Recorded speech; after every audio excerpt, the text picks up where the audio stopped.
আমি তাই আপনাদেরকে ধৈর্য হারা হবেন না। আজকের সকালে অনুকূল পরিবেশ ছিল না, আমাদের প্রতিকূল পরিবেশে আমাদের সারা বাংলাদেশকে দেখি এখানে শত কষ্ট ব্যাখ্যা করে পেয়েছেন। আগামী দিনগুলোতে এই ঐতিহাসিক দেশ সব খেলায় খেলায় পূর্ণ হবে।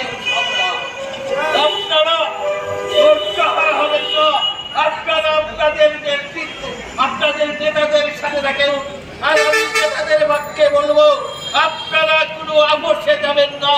আমি হিন্দু সরকারের উপদেষ্টা মন্ডলীদেরকে বিরতভাবে অনুরোধ রাখবো, ওই সব দালালদের কথায় কান লাগিয়ে আজকের যে শিক্ষক নেতৃবৃন্দের কাছে, সারা দেশের শিক্ষক আছে, তাদের সাথে এসে আলোচনায় বসুন। অন্যথায় যদি বিদ্যালয়ের পাঠদান চালান হয়, তার দায় দায়িত্ব আপনাদের জীবন করতে হবে।